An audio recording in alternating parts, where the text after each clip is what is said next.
discipline situations are going to happen. So we're dealing with those students that are learning to be humans, and we know it's going to happen. We as educators should not be surprised. And the key is, what is your mindset? Good reflection question today. What is your mindset before entering that hard conversation? What is your mindset before that event happens, before that issue happens? Are you already in that zone of thinking, I know disciplinary situations are going to happen. I know students are going to make mistakes. And when that happens, I'm going to be looking for the chance, for the opportunity to lead, serve, and teach, because they can become some of the best moments. Hey, teachers, welcome to the Lead, Serve, Teach podcast, where we explore the intersection of leadership, education, and personal growth. I'm D. Paul Miller, your host, and I'm so glad you've joined me here for some real talk and hopefully what is some powerful conversation, something that can help you change what you're doing every day, make you better as a teacher, better as a leader, and better as a change maker, because that's what you are. So thanks for joining me here. This is part 3 of a series that we've been looking at, discussing. It's one of those tough topics that sometimes people in education kind of want to push to the side. It's just one of those that sometimes people don't have the answers for, and it is discipline. That's what we're talking about, the discipline in our classrooms. And sure, again, as I've said before, we always have our discipline matrix. We always have our student code of conduct that we can turn to. And we know if this, then that. But that's kind of a cold way of operating. And I think it leaves us in that zone of kind of a dry moment of just straight discipline. When a student has done something wrong, it's going to be this, this, and this. It's A, B, and C. And we miss the opportunities that are hidden within those moments of discipline, those moments where a mistake is made, a bad choice is made. And today, I want to talk about teaching through that tension and really looking at the power of perspective when it comes to disciplinary situations. So far, we've covered leading with calm, and we've talked about serving with consistency and serving those students when they mess up. And again, today, I want to talk about doing something a little bit different in any given disciplinary situation. And that's stopping for a moment and taking what I call the 30,000 foot view of the situation. Or another way to put it is changing your perspective of that situation when, again, the bad decision is made, the mistake is made, a disciplinary situation pops up in the classroom, in the hallway, at school, at a sporting event, whatever it may be. You always have to take just a split second to take that 30,000 foot view. It reminds me of a time in my classroom, and again, going back maybe year 9 or 10 of teaching. And so again, at this point, I was a department head. I was a PLT leader. In many ways, I felt like I was a master of of the classroom at that point. Every subsequent year after that, after every year of teaching, you start the year thinking, okay, I've mastered this. And then at the end of that year and starting the next year, you go, okay, I have to learn everything over again. And so I use that term lightly when I say I felt like I was a master of the classroom at that point. But I'm sure that's where my mindset was a little bit, that maybe I was on cruise control in some ways. Here in my 9th or 10th year in this classroom, and it was an economics course that I was teaching. The economics course was something that was required for graduation, and it was usually kept until the senior year. You would have government course one year and then one semester, and then you would have economics the next semester. And I remember this specific economics course, especially at a high school where we had 7 periods of that day. I knew teaching every 7th period was going to be a challenge that I would accept and say, okay, I need to save a little bit of energy for that last period of the day, and I need to give them over the top teaching, over the top service, over the top connection with those students, because it's very easy for those students in 7th period just to check out and say, hey, I'm done for the day. And so I remember this class sticks out to me because, let's just say it was a group of what I would call fun students for sure. But for some reason, all of these specific students ended up in my class, 7th period, taking economics. A lot of these students had been on the wrong side of the discipline dean at our school. A lot of them had been on the wrong side of the assistant principal and principal in discipline situations throughout their 3.5, coming up on 4 years of school. And so whenever I first saw them the first day, some of them I knew because of previous discipline situations on campus. They hadn't been my student but I knew them. And so I knew I had my work cut out for me. I was still excited to get going with them. They presented a different level, a different type of class, and I knew it was going to be fun and interesting. And if I could just get them engaged and focused on the right things, I knew it could be a great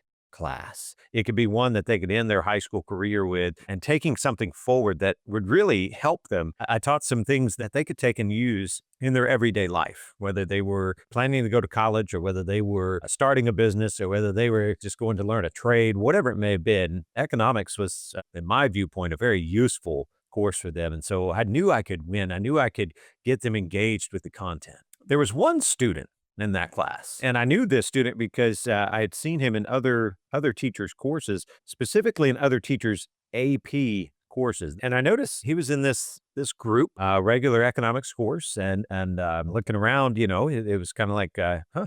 Interesting. He actually, the first couple of days, he set up close towards the front. And so my desk moved around a lot, but typically he would find his way towards the front. But I noticed after a couple of days in the class and the more collaborative work we were involved in, the more I was passing that heavy lift of learning over to the students each day, I noticed that this specific student, he started to cause disruptions. Why is he causing distraction? They were very, very interesting. Typically, those type of students, I'd noticed that they would light the match, they would put it to the fuel, and they try to get it. But in that moment, they would stay in that chaos. That's what they were wanting. That's what they were living for in that moment. And so I dealt with those situations before, and I kind of had the tools in my tool belt to deal with that. And this was different.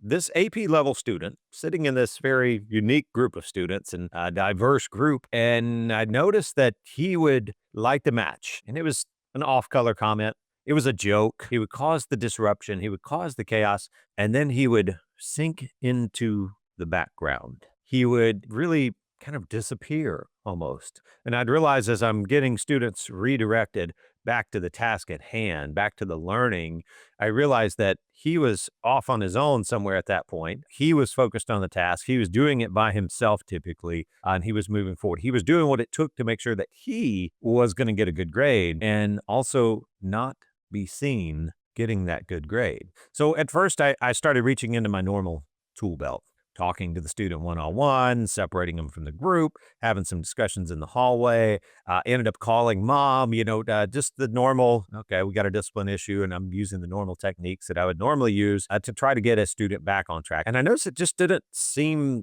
productive.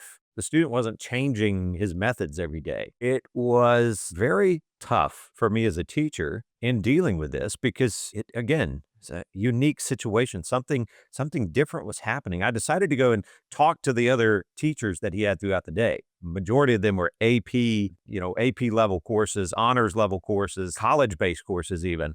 And I would talk to the teachers, and I started asking them about this specific student and telling them the struggle that I was having. In those conversations the majority of those teachers looked at me sideways and said, wait, are we talking about the same student?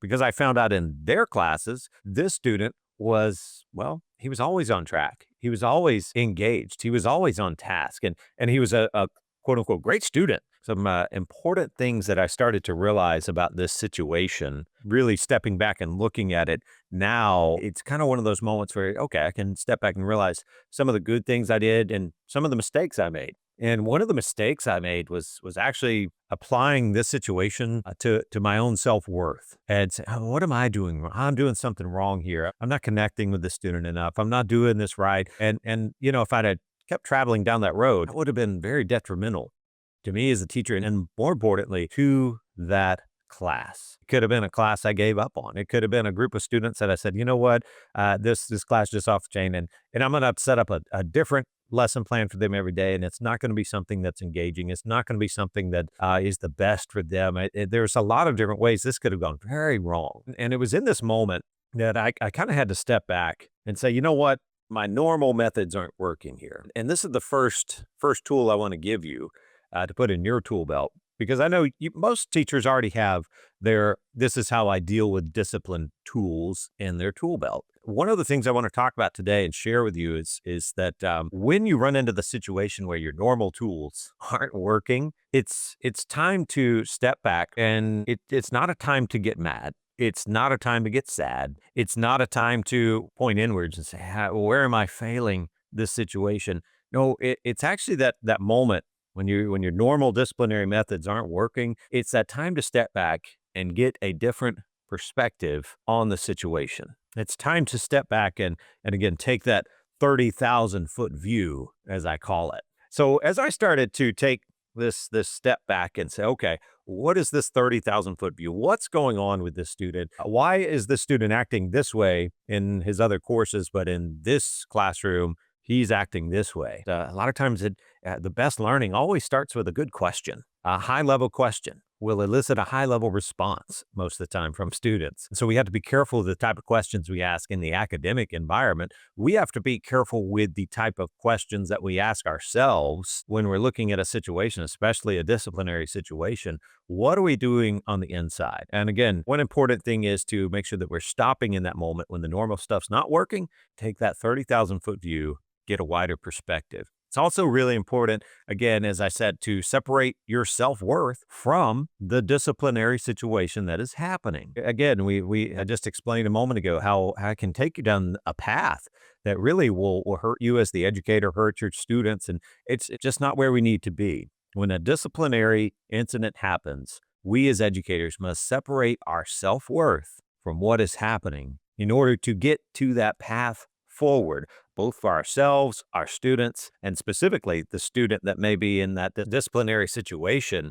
That's where it becomes important. Oftentimes, again, if you can't separate your self-worth from a disciplinary event, a lot of times that's what leads us into almost a condemnation of students. It's very easy to jump straight to a condemnation level of thinking for that student. And, Dale Carnegie once said in his great book, How to Win Friends and Influence People, he said, instead of condemning people, let's try to understand them. Let's get a different perspective of the situation. Let's not condemn them. Let's try to understand what is happening in this situation. We sit there and say, all right, I want to understand what's happening and figure out a path forward.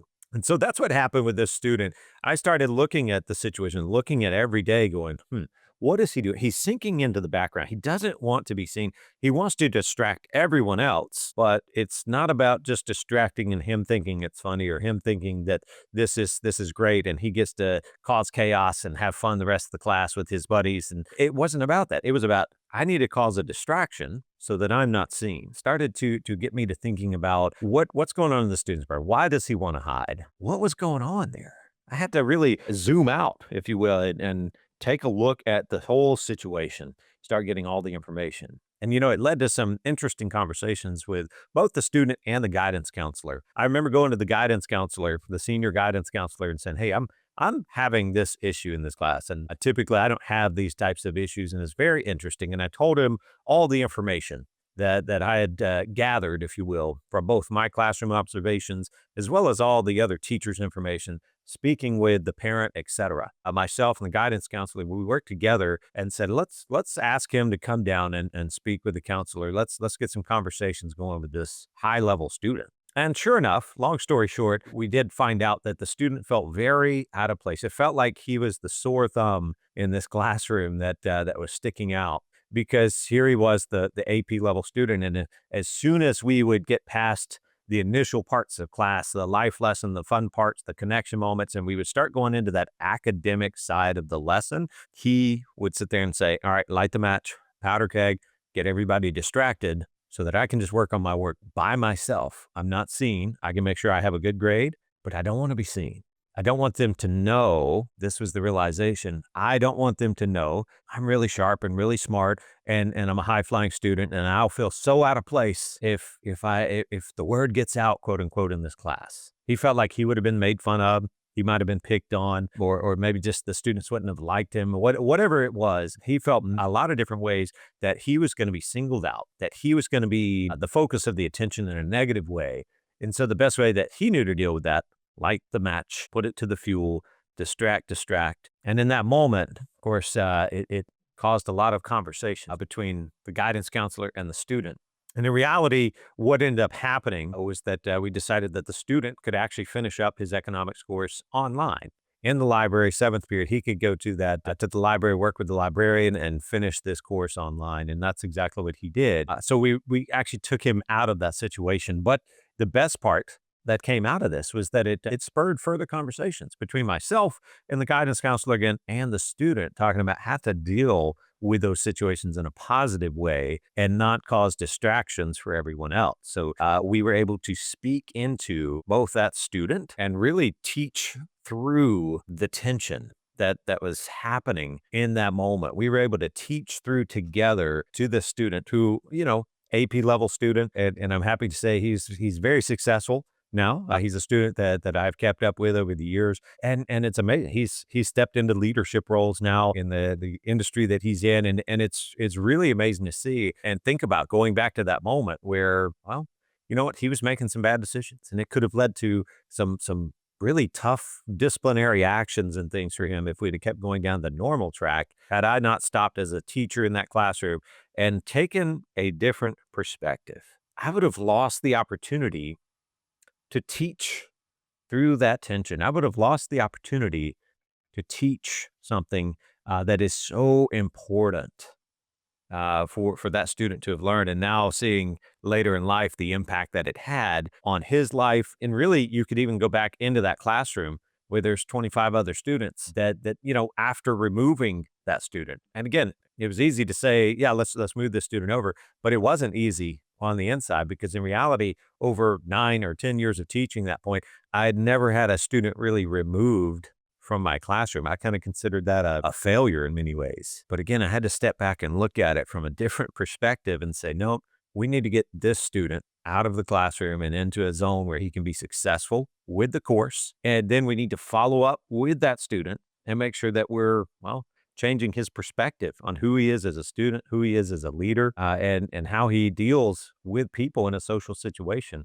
But I also look at that classroom. That classroom transformed from being something that was off track every day and having to get back on track every day, and it was a struggle and there was tension in that classroom, to being a classroom where great learning started happening every single day. Students aren't just learning content, they're learning how to be humans. That's a Tim Elmore comment. Tim Elmore, one of the great leadership experts out there, written many books, some of my favorite, The Paradoxes of Leadership. And so that's what we are doing as teachers in those disciplinary moments. It's so easy to get our self-worth wrapped up in it. It's so easy to maybe even step into that zone of condemnation for a student. It's so easy to step into it's tough to say, but let's be honest. It's kind of an interesting zone that, again, when you put your self-worth in there and it's all mixed up in there, that it starts affecting you emotionally. And we need to realize that they're students, even seniors, even 17, 18-year-old seniors in a high school, they're still students that are learning how to be human.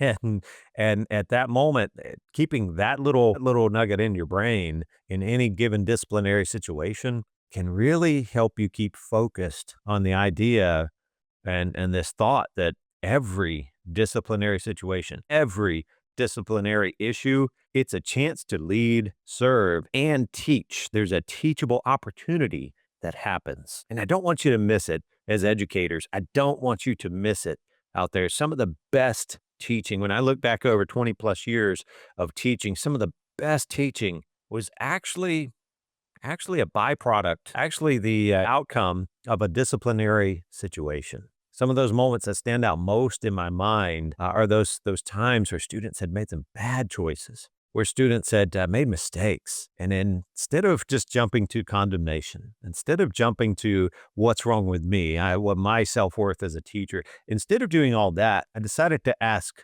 questions. It's amazing, again, what can happen in the learning side of things when we ask questions and start learning with a good question. Same thing happens in a disciplinary situation. It starts with the questions we're asking ourselves as the leader in the room, and it also transfers over to the student the questions that we start asking the students in those moments. Hey, teachers, hey, educators, don't miss your chance. Don't miss your opportunity to lead, serve, and teach through every disciplinary situation. A couple of questions to throw in your mind, throw in your brain before those disciplinary situations happen. Something I said a couple of episodes ago was simply that discipline situations are going to happen. we're dealing with students. We're dealing with those students that are learning to be humans, and we know it's going to happen. And so one of those things too to keep in the back of your brain is when those moments happen, we as educators should not be surprised that they're happening. We shouldn't be blown away that a disciplinary situation is happening in our classroom, in our hallway, in our school. They're going to happen. And the key is, what is your mindset? What is your mindset? Good reflection question today.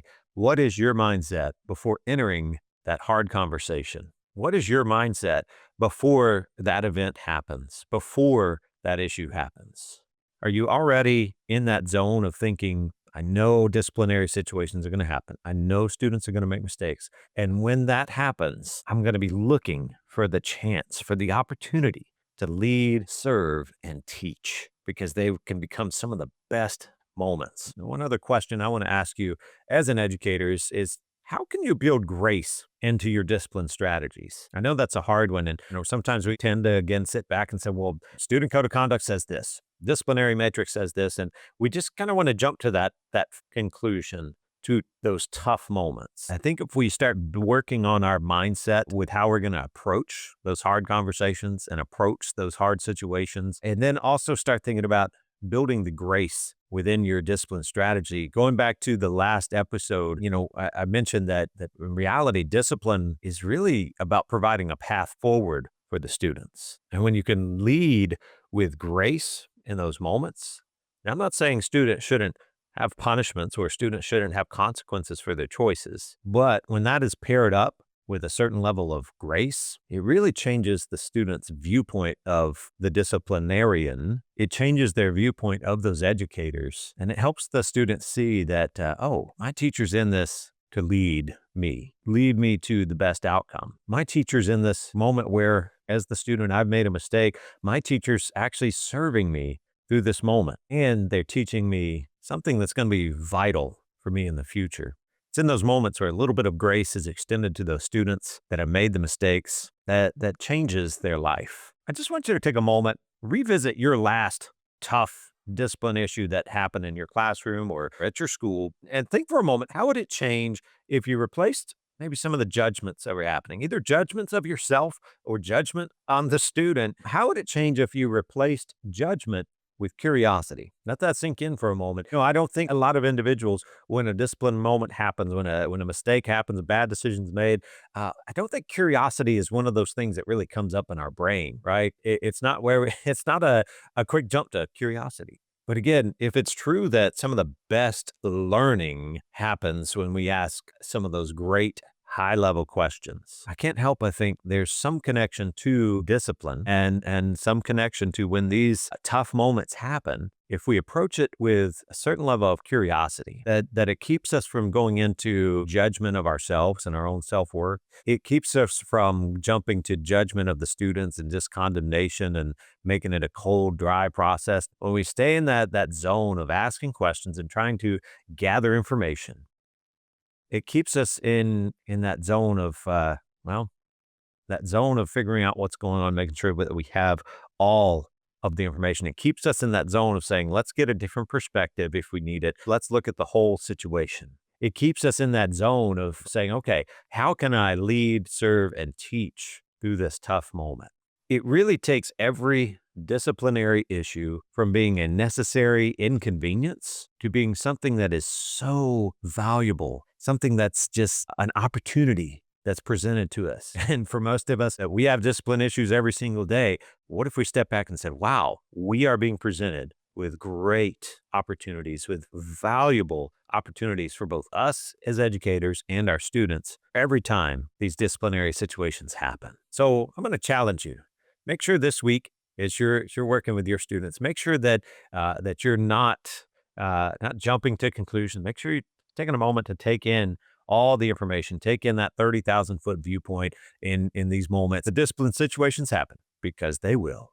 Students are here. They're trying to learn how to be humans. They're going to make mistakes and they're going to make some bad decisions. Just want to encourage you to replace any kind of judgment with curiosity and ask, how can I lead, serve, and teach through this moment? So until next time, remember, you're more than a teacher, you're a change maker. So keep inspiring, keep striving, and don't quit. I'm D. Paul Miller. I'll see you in the next episode.